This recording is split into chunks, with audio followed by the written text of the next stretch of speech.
ham kan bang chu kumli kum ngai ki khen ka sum ba hin ana thitang ka ting hilen tua chu van ga mai ki mu tu ngal lo vai le chun ki mu tu na tin pha chu ta lo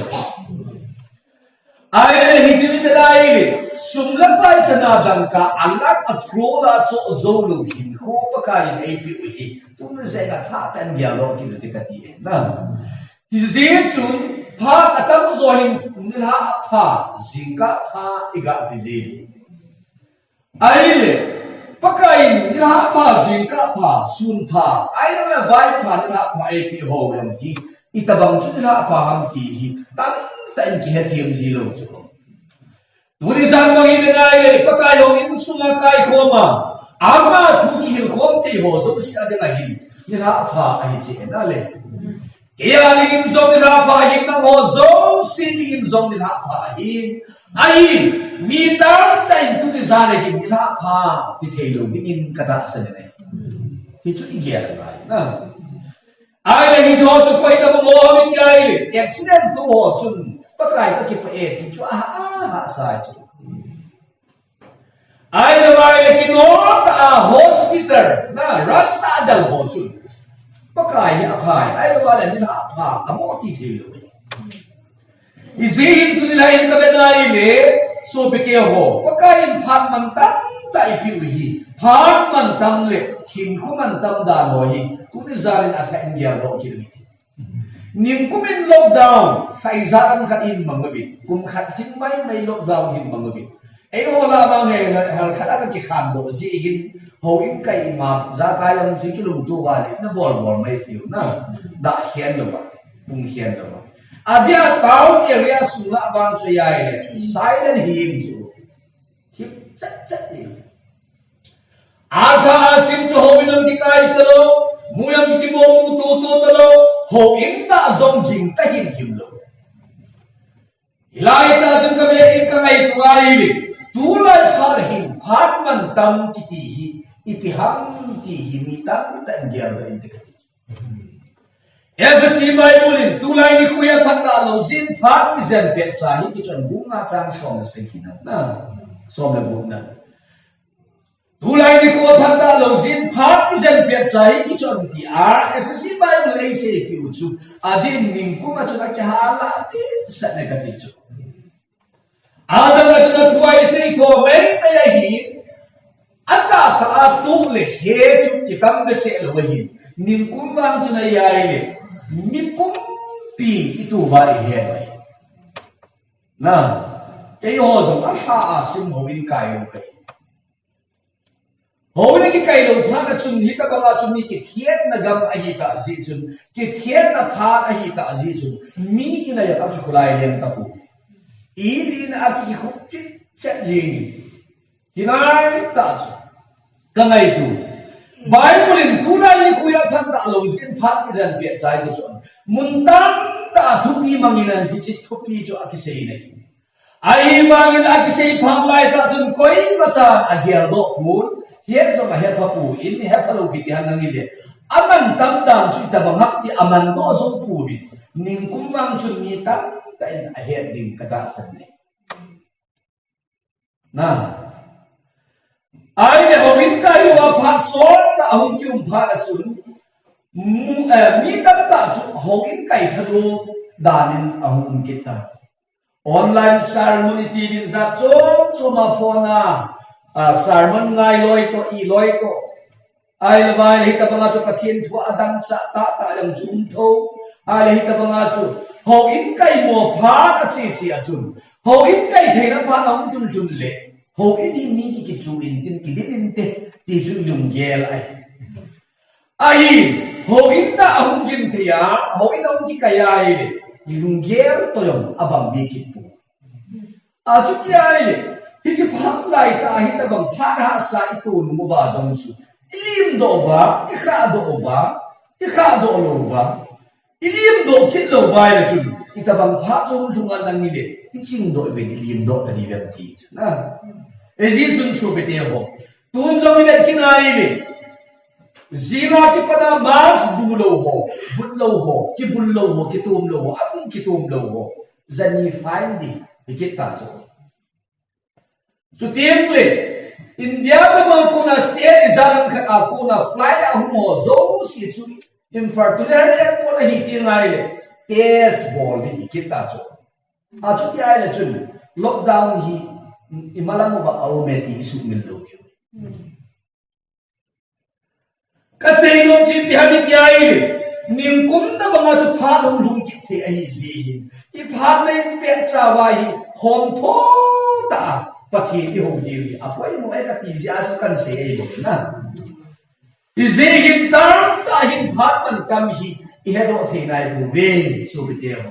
phat man kam da hi the nai bu hin khum tam da hi the nai bu bi ne hi I zi chun ning kuma thin ta ta ki tu experience kuma hi ta zi in se hat ngai ta lo hi la ei le ei ki hi la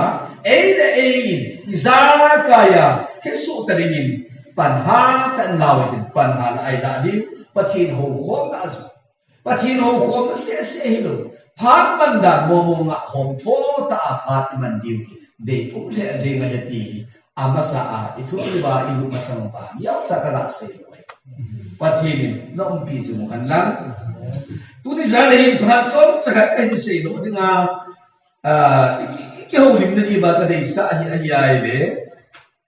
mẹ thì suốt cái pa nó thu pa bung gi trang som ni là thu ma cái pa in som ni là sagi chan anh xem một đi nhưng cũng lockdown lại ta chung cái say bằng in hậu bên trong cái kai ta pun quay mà cha yang khulai kiliang ta pun ai vai le cái phát đam năng cái gì mình khác có mà khulai kiliang năng người đã về mà cái điểm tiền mi chết tiền khác cho anh hi khăn này ít thì ta bằng chu kusung khana chiang khom ho so de banga ki khulai liang ngam talu pha ahu yumi hi chilai pha na chu kom mo ai le vai le pha ka dai sum suna chun Bible hi Genesis bung khana kada pane kada simi Adam ang chun bial tak ta chu kana liata ning kum lo dam sunga chu Bible ha simin kana simin hi bial khat kana le chai hi chi Bible bial khat ka le chai na akasim na chun tu ni ha ka sei go thu pi hi na sata megin hilai ka simai kalung atong kha na kalung atong hi zi hin ni chi Bible hi kalung him sumai sarman khat ni po chu hi chu tu ni zanan tu ni zanin sei dok nu mine me ti sut ki pa tu pha bung ge chang som ni la thuma ki padin an si witin Bible hun choi ho so sin be min lang a choi lo hon ke sim ngai bo a thu pi tun je sun dil ki nong lai ko thi tu zobin ama ku nga atobin a sei zui te chun anung a zui yun a he chi chun detaw dilli na chun kupi hui hanin anungin tuya kinongin kung chu aku zintan he ai bangin ama ai mu nahi suin ama ho achibi asukangun pakai nei huingun athigam kahitabe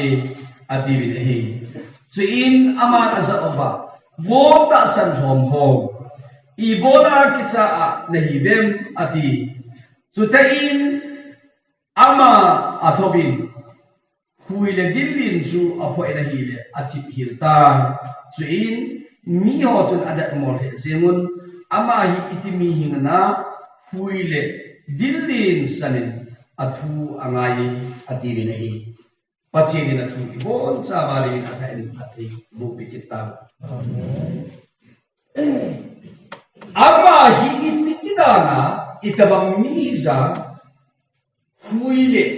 gupi aila wala dillin zinzo athu angai adibi alundong she zingo bidai adit na alundong she zing tunisana thupi chom cha iga ta la no mo chi na sui pa hi koi ham ti hi ki chin ta a ne he che na di chu ithupi di ba ka de chu na I comprehended who you follow. Sapa na. nga zui pai koi ham ti hi che ta an he che na ti chu I pi zina mi tiai sei zui ke kin alum dong lo ding tol tau alum dong lo ding tol ta chu hiu chu ai ma ngai ve dai achai na ki ai chu ve dai amma hi koi chu hi ya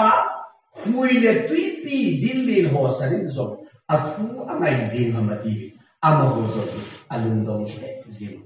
na zin ka le nai sei zui ho hin khu a ku le hin tu lai christian ta ta in zo ti zui pau hi koi ham ti he ti chin lo tam ta um de hin ka ta sa ne he ale chun tu ni sa le a chom sai ga ya ki ka no azobin pastor pan ke yo ki sei chin berin e le sa kan ya zo kabin chu e le he ta ko nahi es mul sa mai na lam ka ti bu ke ni si ho bunga ko mai hin gambi na berge ka hi tu tu adin na hin to hom piom ka nei chu ka changa voluntary kai pe na lai 2005 aki panin pakai na pakai lian gama dingin kong kar su ne tang kati 2005 akong ki pakai tu sanahin to hom pi ka nei pun voluntary kahin to pe ai la kum som le di ai ta na ai voluntary kahin to pe na lai na mo tao na yang ai chasi lahi ti chu ga se do ki nomin so te la hilaya hai ni sa ngai ki man lai to chu ka wal kun sim lai ta ai ni si ki ka kai lai ta Pathin Zalin 2017 May date 31 achu graduation ka nahi ta na kana la chichu chok ka ki khan ka wa na liao cha ka ga se ya lim tin cha chu ai le nu mei khat la pasang ni ka nei ta e chichu ta sla min chen do ai ai le tu za la hin pha chom cha se bi chu Ethiopia ba Jesus Christ na zui pa hi koi hap ti hi ki chen ta na he Jesus Christ ai le sin na le lai zong anung zui khatani ai lai le se bi som na ni ho se sem kia hi be mi tan ta anai ai bang le aman gen the ne hi han ha sanna no na ki pa na ai na bai le ministry abor home feeding ato home feeding again the head feeding ana to head feeding ai na bai le til chom chom aman cha dingin se ji som na ni ana ki han na ma so le anung zui hi tan ta ai sang ha them na le nga ni in so mi sang na la bai ti na achu ti ai le Jesus Christ anung zui hi se ji ho se ai pu le ni su ai man le bai le dai le mi hi zar na zui ho la hin Jesus Christ anung zui ho i group ngan an ki ho mu bi amo hi group nga ho hi zda condition chom cha an zui ho ya ti zui na chom cha lungger chom chi ne ya a zui ho ya ti chu akin khan ho loi group khan ho loi chi pi sia zui hamit yai le chang tha ni nom na chi a chang tha du sa ta chi a Jesus Christ hi an zui ho izina ni yai le ama hin agil ki lam cha bai sa get ti ho yam chang tha ho pi zin nga za ho pi zin hom cha yang phat the bu zin tam ta su tin le ni tam ta ta ne si ki ya he bi e hin chang tha du sa chi a zui jo tam ta a hi ve a ti zo na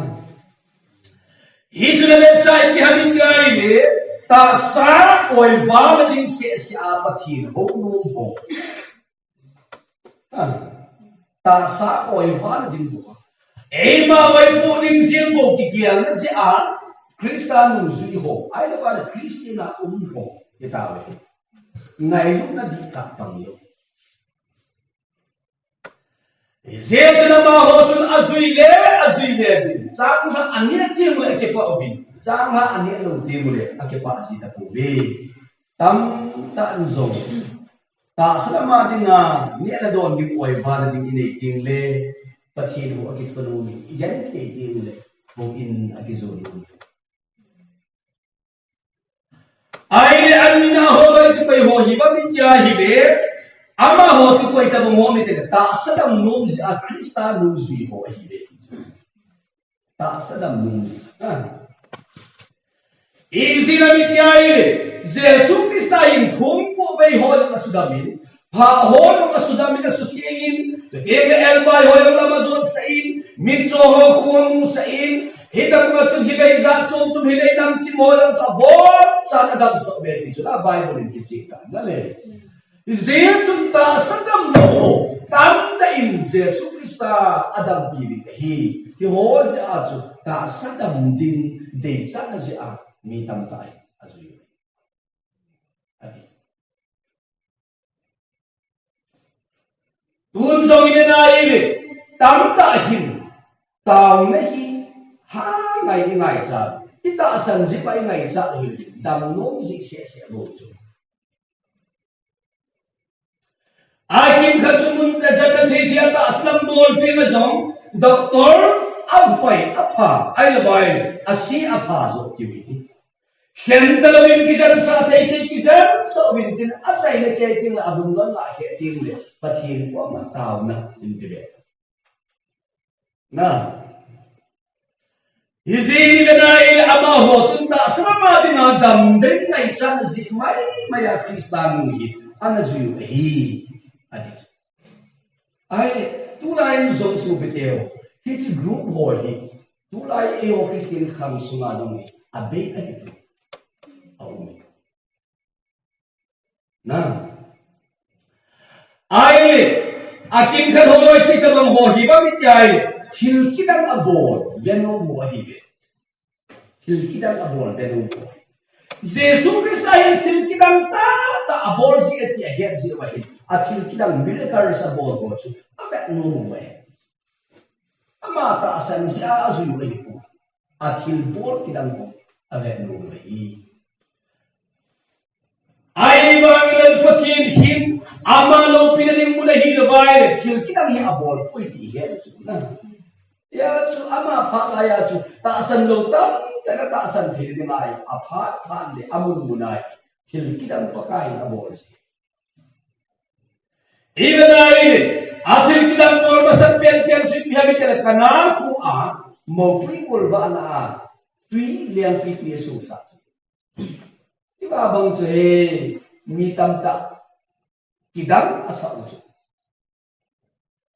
ai hi tidam ta hi poi za chom chil kidang ta bola achai le ya mi chi la zara zim to a tho hi ki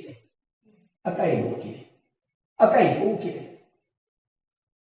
Yot azabi azabi le yile amma chu pathin chap pa mom he ti ta san na zal lobin athil kidang bor sia azui tun zo i be dai pathin chu ka koi mo na muna na to ei ho la sa nga adi a missionary ho aman cha chu pathin ta san lo mo ho la chu thua se ba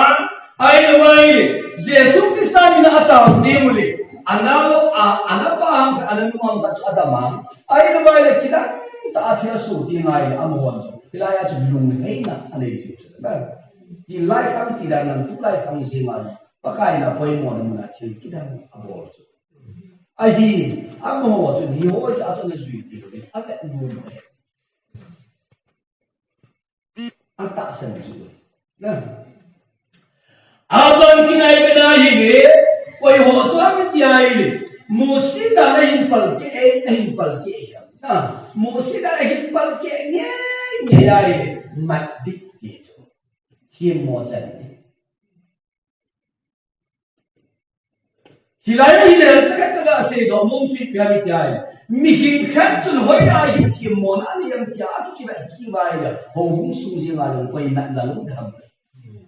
ai hi ka su bi te ho ta sabi him nga din bang su lo da ding ompun pakai Jesu Krista bang chu hoi la ya musi da na pal ke dam ti a hol bang wa mat na ma ya lu pathin ka thang ba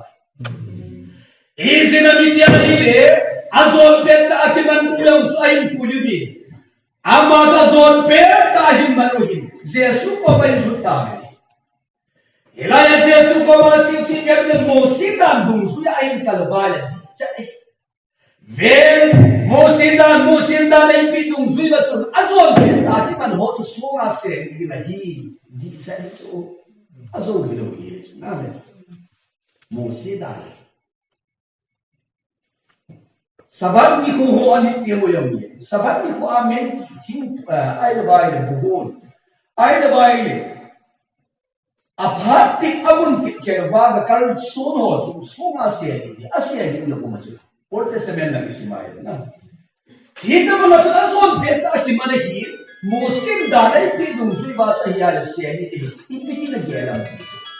Kilaya ta sei kilala ama me di ki jo Ai bang na Jesu ni pi sia mi ti ai le dol la be illei ta zitan tur ta zitan koi hi so le kei ma chon si te ki ti ka dei pui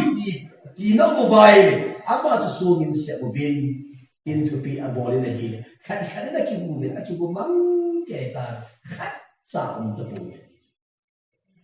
iparatun pagkain na numay nuko matsun numay ko'y macam tiyan mo na san lobita matiyay kaya pagkain ko'y man tiyan mo ay san tapu ver kinjong tiyan mo ka san pu kinjong tiyan mo ka san tapu silang chon sikit na pati na natupat tayo Eyo bang iyayay le hong sumayong tabi na hili. Kim khat chun lam kai pan ai lo lam kai pun hoi la se hi la su khil an nei yam ti a kitil ko la samin kivet hi a kichang hi a kitabe.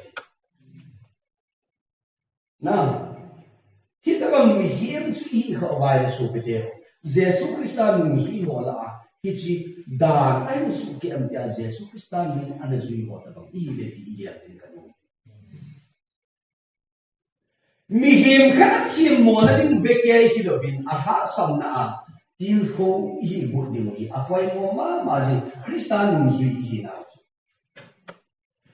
Tulai Kristin oi ka na ida hoi na ida Jesus Kristan nung zui hi na min asim do the amu do the mo hi gen de ka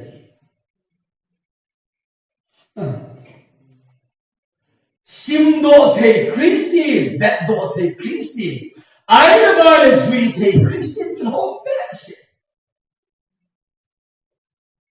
Me hold him that are yung sende ikampaudan de ikuhaidan ikan ku izar kaya ni tipitson de ikanda so si Christian hinaw pundo te itu Kristan zui dita hinaw hi 2005 ko mahin tao khom na tin sung tao khom la si mo bin kan ko te ho te ho kon ka le ta ka jaw si ka jaw na ai ko te ho upa ordination pastor pension tong lai ka o mo han in sunga mi digin wang i mai pu na ti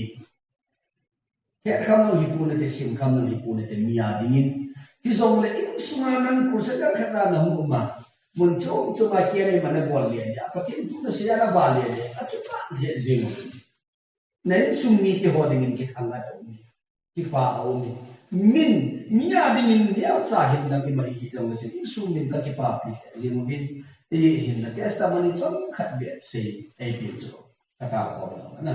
ni ni an mo la ka ai le ba chen kin ka se testa mani ka se lo de no mo se ka se lo de ka Ibolina na say de trong khat be na say de iphara chu ke ka gyal le u te pa te ho za mo kaya ka ti ama ho nu ho na zo pe ka ti a trong sa testimony ka say to ama sam na ai ka testimony ka say na tu nya ka testimony say ho so si hi ka ba thu khat sa pu ka pin tha da ai la wala pa chi ni e ko la ai lo wala pa ka sunda abona kapat thukat sa ampun ahingan sang kasi ai bangin kay testament ti ta chu kasi tho sa ngahin ati ta chu le hen no mobile na masamu ba kasi tho sa ngahin nitin ka hindan pa ka testament ti benta min pit egyan dan no ni pit egyan di gam kay bang chu kala adan ni Izin namin dia tulain kemi zau bin kemi bol bin kurset zau bin. Dia kami dah hoy tak lemai tak idei bin. Ahimanillah mimpi masana dia kami thumi ta gasya gasim ha ai la hita ba ma chu bi he na khat be ni be. Itia kami sei pa ko thupi agyal tam ta aki. Hi ho san ma chu kununga ichon le ikhan na isa ka ilam zo da hi ites kami ta zo lo hang ka na izejun tunin so bite ho atha ta ingia ke krista nu zui I ta ta bai ipiham ihna inhu udi chana ital sunda get out ati an abantina say zui ho anu zui ho at say na aho loi zui koi ho chu tam ni ai ku hin na ngai cha tu na pathin cha pa mo hi ama hi mesaya mo di ta pa cho a hi hinna kagal hinna pinanga humpa ton sit so ko na ai ga do dinga hinna ai pinanga humpa cho hi ya chin ma a zui ho cho hi Hi ho la chun so biteo quay ho group la chun nang za ngày tuổi ngày tuổi ta salam phat som na mai mai dina zui hi khau bai la bang chu lai ai Krista nu zui yo sam khat ai tai ki su in lo hiel din kanu izegin tu ni ka se do bom pe ta chin mi habit ai le na nung zui pa hi tabang ham ti hi ke che ta ne he dina ne he chin bit la la dina Veda mo say zui do chin na ai le kum thum lang ki hot taw chu la kum ni kum thum ki hot taw ba apa chin hi ne yang mun tam ta he taw chu a chin ki dang bol so mun tam ta mun taw chu ai le hita mga chin ki dang ta ta bot amasang ba hi bola mun tam ta mun ta ba ipet ya hi chini a chu ama hi koi hi san hui pi da bu pin zo athu angai kikiu na sei zui ho zim tein bon zim ka la aphat zo si a akebo pi ho bin bon alung do na ba a het chi na ha sam pi ai tu ni ei ho ni krista a het chi na i chi na na sam ni kana ki ka ti za Hasan na biyong le, ihyep na we imu na hasam sa mundo din. Imu na himu chin ma hetchin mama hidi. Isui pao hi hetchin ma leo. Itabang mula ni zong kinasam po ni kati. Namu chin le ni hetchin lo zilhin hasam na chong chumin ihasam zibi. Ahi ta sa ma hinay. Khát về hạ sam ka bu um na ti zong le koi ham bon thu la akibar thu na mona dum dar de hello bon thu lai tan chu lai tan ki ba han nang akibar hu ki nang tho lo ben ki dum dar kun mi chi ni ti da amor ki ye na Thagam in khuwa zong ilam zon na ba ikalsun na ba khat be tiang le ha sam ka zong um de hi khat be ti lai sin lam ka zong um de hi so pe te ho oi mo po isira me ta sa ka hi na lai si hi zong le isin lam le ha sam na hi do ba iki mu do ba ya a tha ki pan ki a tha ki pan ki Ikal sunban sun kinuiti, ilang ban sun kinuiti, athatan pakaya di ihinaw kinuiti. Ijinay amata pakiton tahibin, Yesu Krista umpet nasata me ahuti na bupi, asim patain anong sa Diyos ipiti ay yan.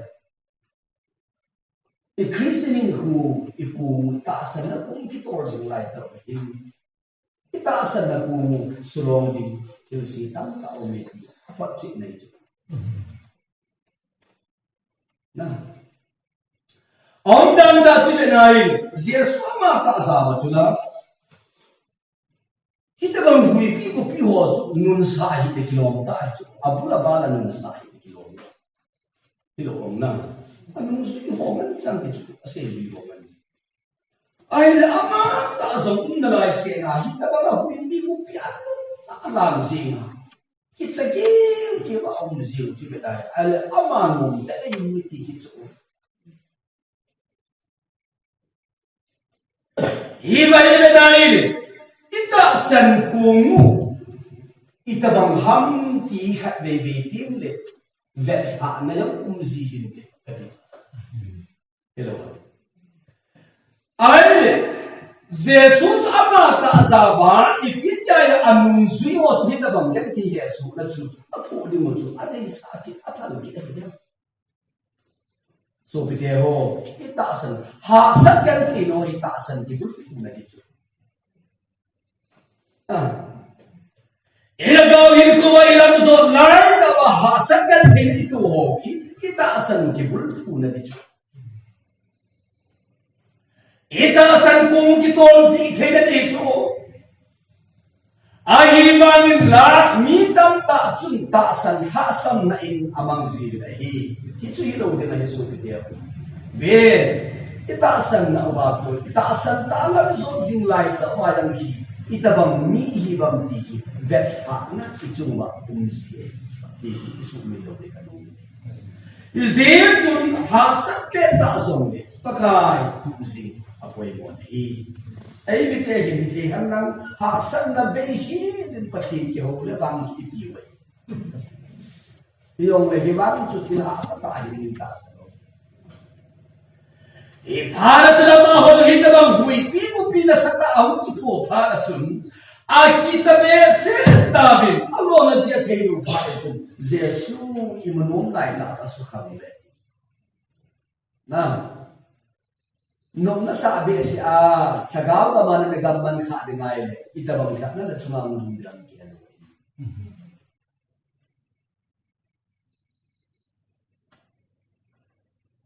Hitim chule,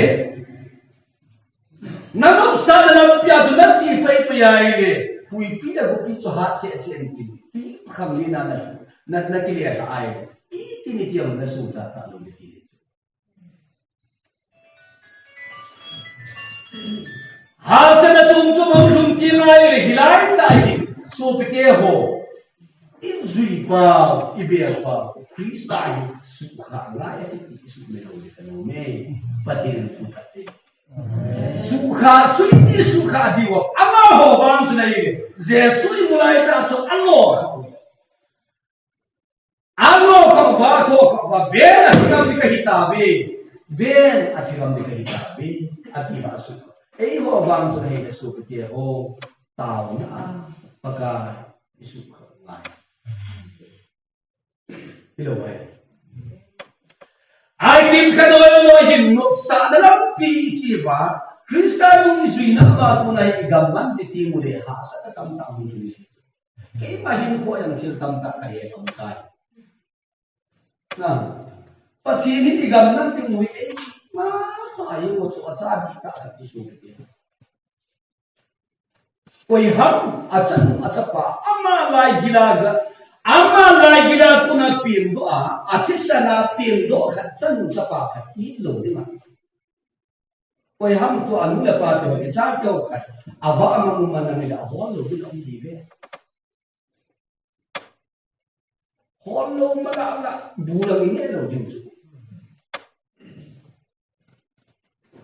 amne ni mu ta ka ba bu ni lo din mu ham chang lai ki tho ni mu ai la bai le media pi the thi pi ni mu police ko ma report the report ni mu report ko la the report ni mu hoi dam la ham lai ki khar bi ho Imu ta ko ba nu da pa de cha to ama ma da ni ye izira mi te da ngai na pa itisa no ba pi ni mi da ma hi ti nga la mi ka ngai bu thi ti nga ni chal ge chu ngai na ai nang ma ti san nge nge ya pi do cha pang bang koi ham acha man sa abi le ipa ka ai ko mang a tu ti ai nang le ke in bon hi chan bia chi cha te ho i thei bai pakai cha chi ta na hi nge ai da gam man nge ai la pakai ati pa pui di su min lo di lo me na lam pi lo ho kiel nge la pakai ati pa pui di he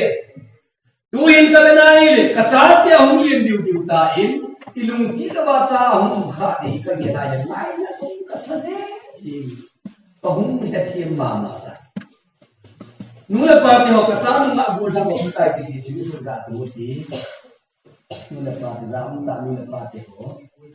ka cha nu ma go nu pa me ko i hao i cha te nu ma go da mo ta ki pa me i cha te ni thu ai nai lo ba ei lung ki lo ba hong cho lo ba hong ki sa chu kin ni lo be lo ai ba na chun ei ngai tu sama hoi zo la pa zo art nun la khan thungai na thunun na ai nei ti mo la ko i lung si na chung chung ai lung si na ki be i nei lo be lo ki pi be lo a hi ba ma chi ben ki na hi le i lung ti bam lo ba hi lo na la ma hum cho lo ba i sei lo lo na la ma hum than ko ba ai la chu ki ni lo ni ki pa lo ni Kacapa ane open pabu, bor pe am thanum jo. Anu ko mai bor kucing nila asa ko. Kapa to bor kucing nila asa. Anu na sei. Yang ka sei ta.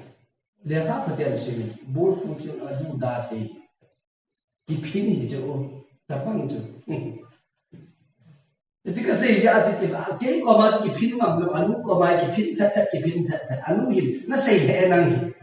na pa ka sep sa de na sei he kalau jan na ji ni he nun ho ka tha nun na lam pia hoi ta ni pu hun na chu van til ta bang ka hi de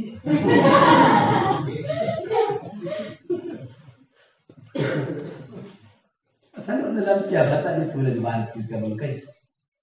Aleva chu pia se ki mi chan chu na ki na ta le kilom ta chu na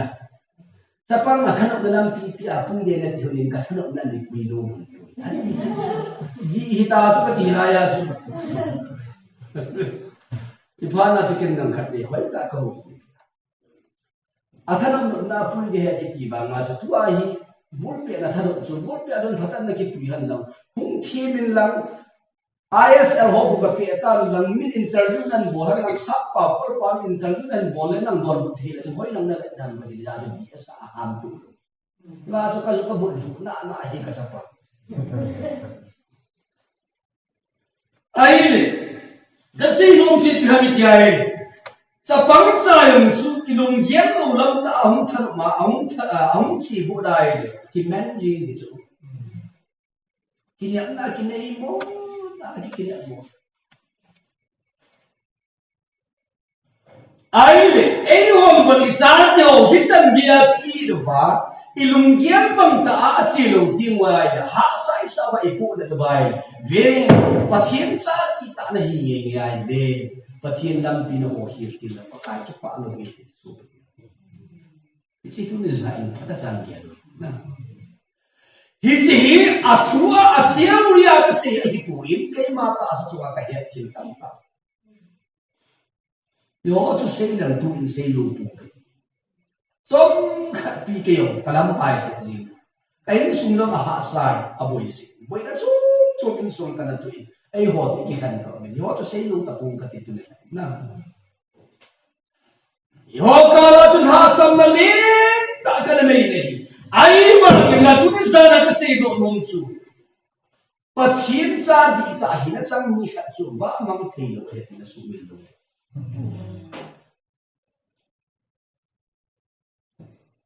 Hilaya tu na wa mang te ti ala pathian siap na dan pinti. Pathian siap na chan na wai le pathian cha kai na tiam na hi lo khat hi na te tin ka ge le. Na cha khat chu dan na se da lo lam pya chi pya pya na siap lo ta. Azik na ngai mo.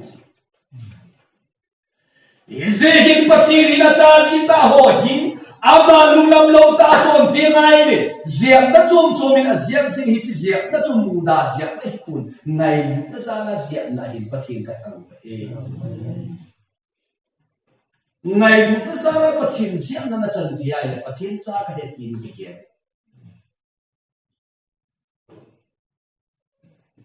nang chan chapa và mang na chu nei sa tiền hung ziak lo be anu apa nang ma na cha so na ki su gi te ngai na izejun tu ni za ne isui pao kristano isui na i chan dia na he chi ai na vai le bungao phil phula na sui ha he chin ka se na na sui ha hoi la ya chin ka tin i song le min det min thak na lu na pa mi ti ham ka ti ai do ai ki chi en ka ron azizu kanuna kapah tu kaya cima.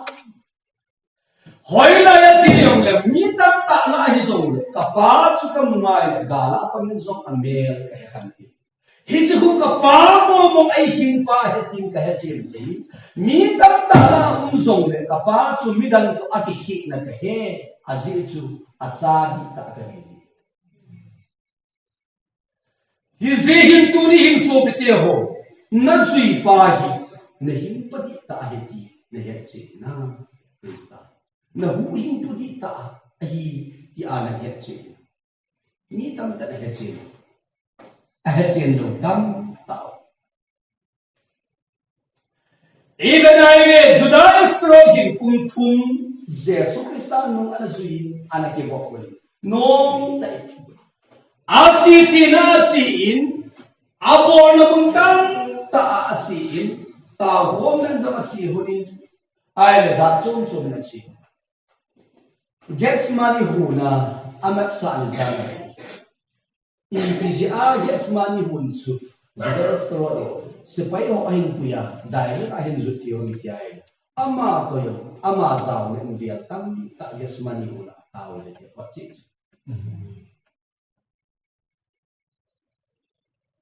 ai le hiti chan be Jesu Krista tu anak kiloya, anak kibo pacu, ipet yai, hiti ni zana tu, Jesu ni tu anak ini mana? Anak ni cindung mana? Til kita betul, til kita betul. Ayin, patek sa abeda, ayin hiat cin pacu, ngayu nak ngom so boleh itu tu. Hello ngai lu ka sei kim ngai so na abol ai ba nga hitu ngai lu na ti so na hitalabi kimya na so na anai hizong le ama ko na kala do num pet ta chi pi hami tiai kum thum vim den krista ta ki va ma i pet tiai le hilaya chu mel hei na anani kha ki chu izit chu so be wa tu ni ta azok khat le krista nung zui ka na ti lai te zong amel ka che na zui pa krista amel ne ha che no kan na iom na mun zo siwa mina ma hi krista nung zui ka ye do thi ne ni kam pau ne e ho hin tu la hin pa kai ha cha tim ki hat ka bol loi pa thang boy aben ni su hin I'm a bowling. Me is that I'm a carry form. That now to ball can be only. Tula ya top ground. Nasa tayo na kita na. For example, the like. Yo, kaya lang kita ng pangam kaya. Ang nato kitse mo ba yung yung bowling. Me bowling pelo na sot mama ita. So umata sa kabebele or salon sa ating day na yata kitse mo ya kaya pang friendly match mo na. Kitse mo bowling ka. Tung ti ba nga ki khoai ro thei lo chu ilung chim chu ni he ai ra ki khoai ro thei ami kum za lam khat kum som le ti ho hung ki chim ta lo ya a chu he lo ka hi ku shu ka ga ti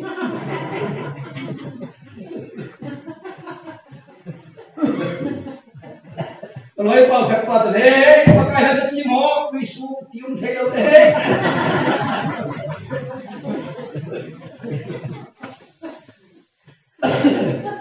Yang cũng khá độ gì, cái giờ là thêm thôi chứ. ki le pada mi ka ki chi mi ki ta lai na mi ka ki chi ma hi na ba na chu ground pa ma chu mi a vie ka ki chu ba na chu he to ka du liang lo khai ta ka la ti mo la wi su se kum thei lo de an ki ki do ni ya chu da ayo ka se chu o wa he ti ta lo Kasi yamin mo, azan yung sila sa uta. Kasi yung chit bihang itiyayin. Patien zang di ta amin kan chut akama chu chang kan apo hilayan. Aki he chu. Na, inom no biya yama ide biya ihama, ilung tibilang tiya mo ichan lo hilayin. Ada cha aki kiyang kit ngaya. Ai là bài này hiện lâu cả rồi này khá là đồn khá là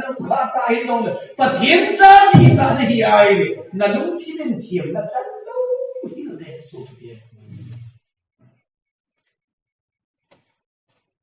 Vì cái gì nó áp dụng cái mà cái ông kia là những gì này, cái biến thả đi này, cảm giác là cảm như này cái là bộ số tiền, cảm như bao nhiêu này, phải mà nó thiệt này. Abia khắc cái thì ai, cốc tân đi cái hiện đó chứ,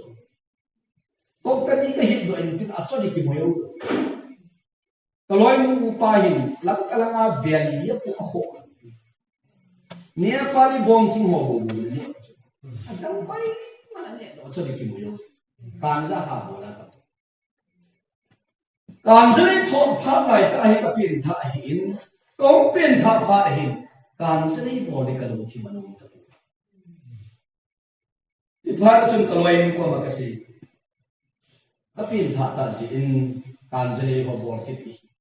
Isu bu ding hi kalung chi manum po ngata te kati. E chuni ki aldana chu kilung khat ta pin tha jong ki ta chu na jong ki na da hang fun ngi ki fun da. Kilung tu te in amazon lu mana em ki no ki hai. Hai ta te kati ai. Kalwain hi nom lu ta chu. Hilai hi cha sum ki hola sum ki mua. Hicili nga ay ipini alam mo di kits una taas in siya lo no may la pasal in siya ki nga ni kikiba la pasal sa no may na ay jab tete jo pasal pa na no may na ay jab tete zakat bang katimam po zakat la som po no may na ay jo no may sumang ding chan ta chun pai ta zia to cha la do di ki Iyan yang ahola ko ponto ahom do yang haasa. Si aku kilang aki ka kiheta to ay. Sumal ka mung ka le kaya kami kilang ani nga ka kitin na. Adang sisi ka pi. Ako ti ba ila jahat ni dia ka chu ja ha ba chu ka. Juron ka ka man din hilong chu na. Ay lo le ti ka ba siang lo ti na ki mang dia hilong chu. Di mana nama ya ba? Ay ba nga tu pa ko sa jahat ni chu no may ako ma. Ipi dia la chong kan be ibeke.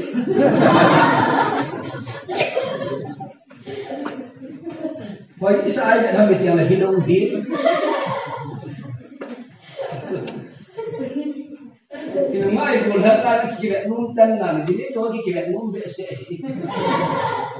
Yung kichen jo min hilawang. Kichen mo sa mga ta kibat jong le kichim thei lo chu. Ki dei na ki ngai la ya ko. Yung kichen jo ai ki ha be tu ki tu ni.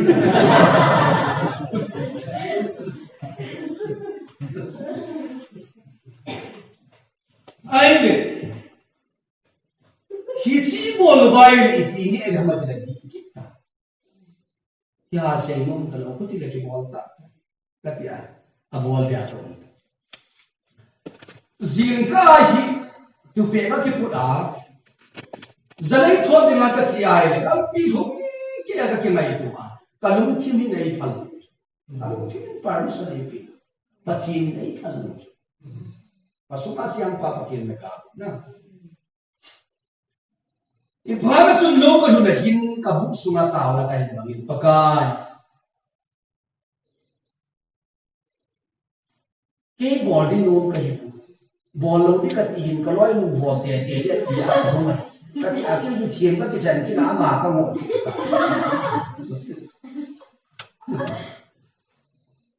hiyong le nei dei sa lo zin kile tam ka te ka ti ataw na ka mana ho ta chom ka ti taw na ka mana ka kile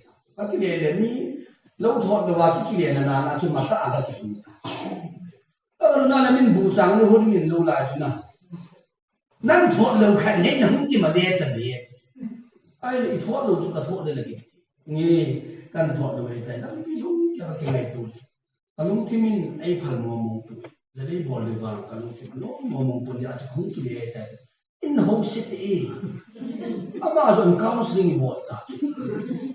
你要是变他去啊，以后你要我要变他去后了，你那我去后面，那你就变他的人。Kini aku nak ungkit kita.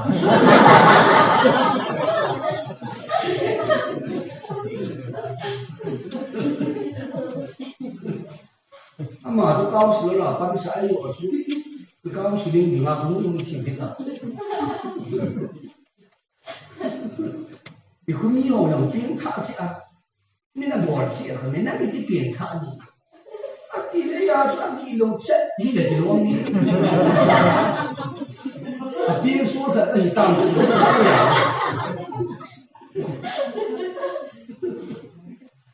Na. Itu. Di phana chu kyang se. Lai ta se ni kha lo. In mai pa yang de. Ni tha ta ni ta ai. Ai na ni na bo la ki chai. Di chu ai ba nga ka in mai pa ai ni le. Aji la sei si bol ko ama tu mo ma ni chiang bi lo mo chu sei le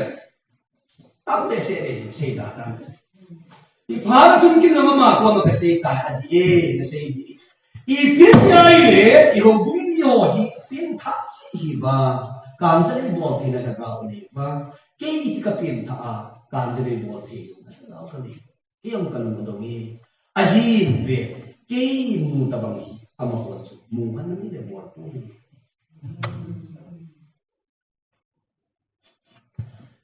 ke nei ta bang hian ma ko dam nei wa la hi le ka tu le hi su mo lo hi ni wa hi bor da mo lo hi ni wa hi a hi ba illa amo hi ti pien kha ba mo ham ka ha tu ka ti chu ni pha chu a tin dam chu alung pu chu ka nai le so ten tu ina te ni ngam pha nai ke lu ngam hi u lu ngam hi bol ki tan ti bol ni ngak om ki ya ni kira gao mi sa lai ta mi ti la ka gao mi lai ta asip mo mong de lu lai ta na tian lang isi to ki kina da be ki phun da be han lang lu le se ni I bol ko mi ki lai ta adin khon teng pha na chu kalung do nga ai le bol kita bol do ki ya ta kita jika chu se ta ta om chu yong le tu le hak sa mun chom cha ka se ding ji cho se na ai le hang chen lam tu na hi ama bazar chi dia ki bu bayal ka chi le hin tu ni be da wai ta na thot ne sa pang hi lai na sa pang bai ai bai lung thao ma lo na chi yang lung ilung hang ai ba I ma ki sei thi isia le kina ni kina ari da na ya chi chi bia de ni ngai ni ai ki yong bu ka ki ho na ka ni cha cha ai to bia ki ku na ka chi ta chu kalung chi mi dai phal ni lo hi yong le chi ni bang chu chia ki chi ta la ka tho ta thiên đâu phi linh ki sei de chu ta khat dong ka ku ngai lo ta thiên thu ka diam si chu kalung chi mi dai phal mong lo ai phal mong thi ta na ai le ba ra chan ka tho na le lin pi phachum thim pi ka tho ki chon le la ka tho lung gyal ko ma ka tho ai ma na kalung chi mong dai phal lo pha na hi ba ra be la kama ba na hi tu pi ka ko ya ta ma hai ka ka ma pakai kalau ai lung chim suma se tu se lang ti chi ka ta ka na pi de de ne ata ko ki kenyong kile in ka ting ki chi bol lo ja hi kalor ki tan dio na min sa la kalor ka do ne ka ti ta tin ko ma hai ta ke ha sa ta na dum da chim se na kan ki na ko ngai mi bara be la ni ki na kalau na bu ka de wo nai bu chang kia hello nai hum dum ta chu hum ma dum na hum dei hum be la chu ki la al ka chu be dom na be to a het chu be dom na ta hum tu ki ông chúng ta còn biết hung cần họ đủ là nó thoát được cái này là nó miễn à cắm rồi cái gì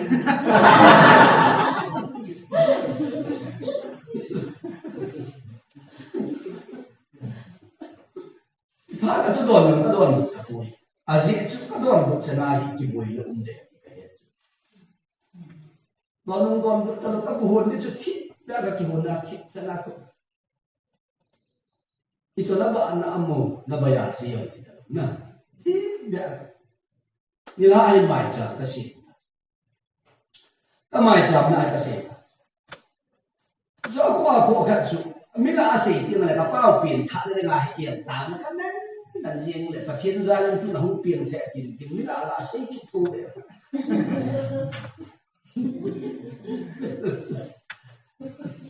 Ada tu tak asih tu, pin tak. Pada saat cinta bol lu cuci pak, tapi lagi lontar aja. Ay bang hikit lu hin, ya ay namanya hin dah ni dia tak ada.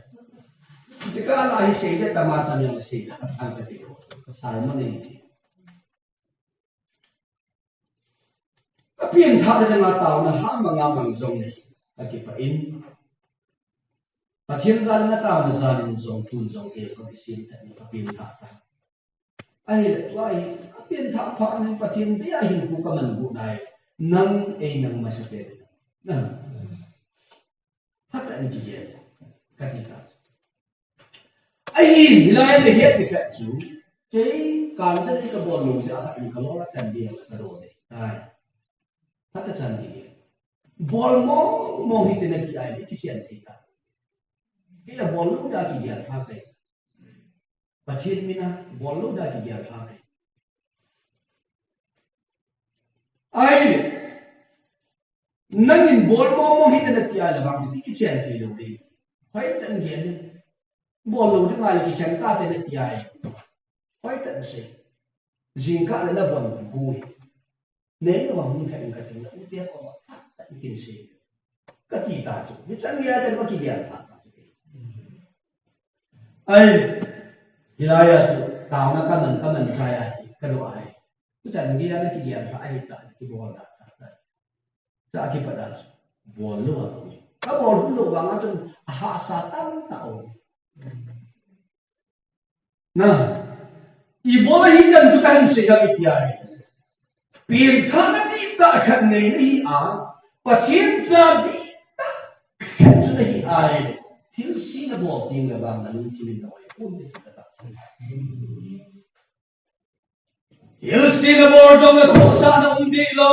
na lumtimin daw na oy mo dilo, at hiyaglaw na niya na doon daw na lumtimin daw na oy mo dilo, borhiyag tamka na niyaw na ki oy mo na dilo, lumtim ay oy mo din iba sa undaw hira-hira lang kiyal patin, ay ibang na patin sa dita na hinabang sun sopiteho, na lumtim ay tim mo na san din ka, lampi ba na chiting li, na po ding mihil ka na lumtim ay niya umindi. Itu ai pathian cerita tadi tidak sulit. Kita pun sudah ai le alam ti lawa na cerita dia kat bele pathian. Oh na nan sa. Pathian mo na sa pathian siap na sa. Nah, pathian siap na sante. Zehim tulayin tin. Igam sum magkanzakan ni tikap kan ni tikam dia. Kin ko ma ko ba bol hi adi pu kadika. Adi tu kay ba ta abol kahi, abol ka sa kahi, abol ka na ako na kalung tinitiem mo ay tanang lahat. Ay bangin ko'y makuha ako bol. Mihin ama ako na sila pahit na umpingan. Sa ingay mo, may nalating lampi na kiyat. Na, alo ka na bol bay, look mo sa kabe. O bol so apay pa ko'y katiyan ko eh. Yay test lang niya kasi. Izegam so deho pathian jadi tak kat sun aci na ding luwa aci di ngai alung timin ti ba san ngai tu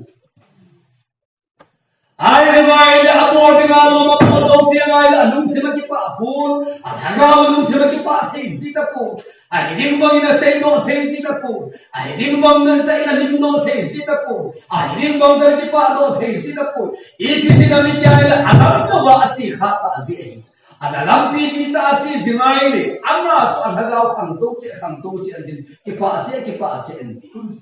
tu tiang le mi te lung si ka ngai lu na le pa sa ni chang ni pathian lo achung adu pathian to chung adu thei te ngai le ama zo a chi na lam pi vong diu tong diu te na ba ka loi nu lung kham na pen ta chu be hi chi i bo na nge nya le i pi ai ni ba i pi ine da ma ti ai hi kin ka na sei pathian khuna ki pi la he pathian ngol na ti ngol ne na ti ine hi ka na Ahi magla pathin no pinaling sei kati tungri ta lehin koi bacha koma sumpa sang khat dam ka sum khanai pathin ka thang bai to temle tungri ta lehin koi bacha mi khat koma so an chang pa nei pin tin no an chang pa ka sum ka pu ni ka cha te tuition kini ka nei koi sang khat nei ban san tin ka taw ka pon pathin ka thang bai lo pi da pathin ka pe pathin ni ko na pathin izin so ke Apoy mo benta sa pulis ho di ngai anung sui mo ngai ki gel bai inung sui pa sinalam pito kata sa isui diwe tu ni zane hi na zum na nung sui pa mial ki chita ne he nam so be azo khane ahmil ki khanati ezit kristanu isui na bai amiel ki jen ta he a zui hielo di pakai ben ki dimu de ezit na chin na lo di ma chi kha de hi Pathian chan tak na ya na lung kilim tiam na chan pun na ni alo du ni ka ali na lung kilim tiam na chan pun de jun pathian chan tak na ya na lung kilim ati lampi ne het sa le na ko ne lampi tu si na ka kham tong chi kham tong si tin te ting ka pathian na ma mar som na lung pi ta a chai na dia yin pi ma hi pi tu ka sei lo no mai pathian na thumi bon sa ba ding ka ga ba ikhat tu be chi